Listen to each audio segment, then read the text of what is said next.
தற்போது பாடசாலை time table சம்பந்தமாக தீர்மானம் ஒன்று எடுத்து கல்வி அமைச்சர் தீர்மானம் வெளியிட்டிருக்குது. பாடசாலை நேரத்தை வந்து 11:30 எடுத்திருக்கிறாங்க.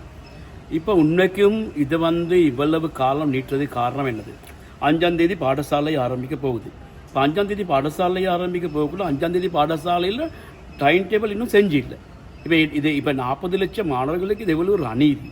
முதலாவது தீர்மானம் எடுக்க நேரம் தீர்மானம் எடுக்காமல் தீர்மானங்களை பின்போட்டுக்கிட்டு போனால் கடைசியில் பாதிப்பு மாணவர்களுக்கு. இப்போ 5ஆம் தேதி டைம் டேபிள் இல்லை, எப்படி செய்கிறதுன்ற ஒரு பிளான் இல்லை. இப்போ நாங்கள் இப்போ பேசுகிறது இப்போ சனிக்கிழமை எப்படி இது திங்கக்கிழமை எல்லாம் நடக்கணும், ஒன்றுமே இல்லை. இதுதான் உண்மை. இப்போ இந்த அரசாங்கம் இந்த கல்வி சீர்திருத்தம் கொண்டுறக்குள்ள முதல்ல இருந்தே எல்லாரோடையும் பேசி அதை முதல்ல வெளியேட்டு போட்டு பேசியிருந்தால் ஒரு பிரச்சனையும் இருந்திருக்காது. இப்போ என்ஐஇ எல்லாம் அவங்களுக்கு உள்ளுக்கு வச்சுட்டு அவங்க தனிச்சையாக செஞ்சுக்கிட்டு அவங்களே தீர்மானித்து அவங்களே செஞ்சுக்கிட்டு வெளியே போடக்குள்ள ஒவ்வொன்றுக்கும் சுற்றி வர எல்லாரும் இதான்னு பார்க்குறாங்க. அதான் உண்மை. இப்போ டைம் டேபிள் சம்மந்தமாக எடுத்து கொண்டா டைம் டேபிள் 4 நேரம் போன வருஷம் மாற்றினா. இப்போ இது 5ஆவது. அதுலேயும் இருக்கிறது வந்து தற்காலிகமாக தான் 1:30 வருது. அப்போ நிரந்தரமாக செய்கிறது இப்போ அதெல்லாம் சரி வராது. இதுதான் இது தீர்மானம் எடுக்கிறதுக்கு தாமதம் தான் அதுக்கு முதலாவது காரணம்.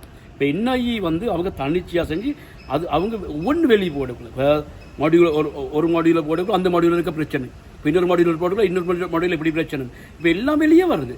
அப்போ இது முதலாவது ஒரு பேசி எல்லாரோடையும் பேசி தீர்மானித்து செஞ்சிருந்தால் ஒரு பிரச்சனையும் வந்திருக்காது. இப்போ பேசி தீர்மானிக்காமல் தான் இது நடக்குது. சாதாரணமாக கல்வி சீர்திருத்தமில் வந்து எல்லாரோடையும் பேசி மக்களோட பேசி தான் தீர்மானிக்கணும். சாதாரணமாக ஒரு வருஷக்குள்ளே போகணும். இப்போ ஒரு மானிட்டர் ப்ராஜெக்ட் ஒன்றும் இல்லை, இப்போ ஒன்றா வெளியே போடக்குள்ள இதில் பிரச்சனை வந்துக்கிட்டே இருக்குது. இது எல்லாம் தீர்மானிக்கிறது என்ஐஇ. அப்போ தேசிய கல்வி நிறுவனம் அதில் இருக்கவங்களுக்கு அதில் இருக்க கெப்பாசிட்டி உள்ளவங்க இருக்கிறாங்க. இப்போ இதை செய்கிற செயல்பாட்டில் இருக்கிறவங்களுக்கு ஒரு கெப்பாசிட்டியும் இல்லை. எங்களுக்கு அது நல்லா தெரியும். ஆனால் அவங்களுக்கு சம்மந்தம் ஆடிட் ரிப்போர்ட்ஸ்கள் இருக்குது. அவங்களுக்கு இதை செய்ய இயலாது. அவங்க வந்து என்பிபி அரசாங்கத்தில் அவங்க வந்து மேனிஃபெஸ்டோ செய்கிறதுக்கு இதுக்கெல்லாம் அவங்க சப்போர்ட் பண்ணாங்கன்னு தான் அவங்கள எடுத்துருக்குறாங்க. அவங்களுக்கு ஒரு கெப்பாசிட்டியுமே இல்லை. இப்போ எங்களுக்கு தெரியும், இப்போ இந்த இங்கிலீஷ் மாடியூலரை வந்து உண்மையாக இங்கிலீஷ் டிபார்ட்மெண்ட்டில் வந்து டிரெக்டராக இருந்தது வந்து அந்த தர்ஷன சமரவீர் சொல்கிறவர். இப்போ அவர் வந்து டெபுட்டி டைரக்டர் ஜெனரலாக இருக்கார். அப்போ அவர் சம்மந்தமாக பல பிரச்சனைகள் இருக்குது. இப்போ அவங்க சம்மந்தமாக ஒன்றுமே இப்போ இந்த மாடியூல் சம்மந்தமாக எங்களது இந்த சிஐடிக்கு போக அவசியம் இல்லை. கல்வி அமைச்சதை பார்க்கலாம். அந்த மாடியூலுடைய பேர் செட் இருக்குது எல்லாருடையும். அதுக்கு ஒரு தீர்மானம் எடுக்கலாம். அது ஒன்றும் செய்யாமல் சும்மா இது சிஐடிக்கு போகிறதும் இந்த கெப்பாசிட்டி இல்லாதவங்களோட இந்த செயல்பாடு செய்கிறதுனால மாணவர்களுக்கு தான் பாதிப்பு.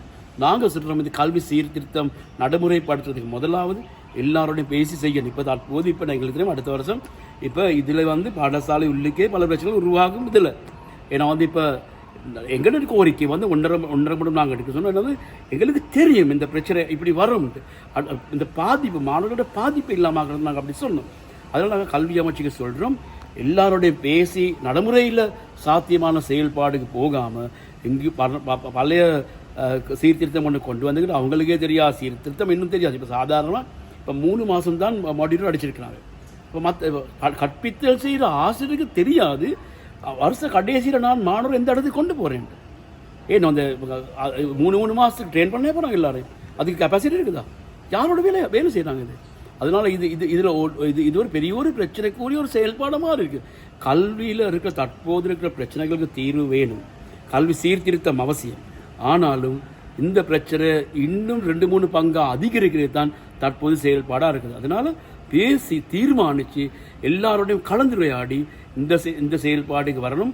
இதெல்லாம் வெளியெடுத்து இதை என்ஐஇ உள்ளுக்கு வச்சுக்கிட்டு ஒவ்வொன்று வெளியே போடக்குள்ள அதுக்கு பெரிய பிரச்சனை உருவாகாமல் எல்லாரோடையும் பேசி தீர்த்து பெற்றோர்களை கூட்டு பேசி தான் இது வருகிறது. இப்போ கல்வி அமைச்சர் சொன்னதை வந்து அவங்க வந்து 5 தூண்கள் இருக்குன்னு சொன்னாங்க. இதில் 5வது ஒரு தூண் தான் வந்து பெற்றோர்களை வந்து மக்களை வந்து அறிவுறுத்தல் செஞ்சுருக்கிறாங்களா? இன்னும் இல்லை. எப்படி போடுறது? அதனால் இந்த சரியாக செயல்பாடு சரியாக செஞ்சால் இந்த பிரச்சனைகள் தீர்வு வரும் தான் நாங்கள் உறுதியாக சொல்கிறோம். தெரியும் 7 கோடி ரூபாய் செலவழிச்சிருக்கு இந்த மாடியூலுக்கு. இப்போ மாடியூல் வெளிவந்தபே தான் எல்லாம் தெரியுது. இப்போ சிஐடிக்கு போக தேவையில் நான் முதல் சொல்கிறதா தான் இதை வந்து அவங்க வந்து தற்போது இதுக்கு பொறுப்பானவங்களோட வேலையை நிறுத்தி இன்குவாரி ஆரம்பிக்கணும்.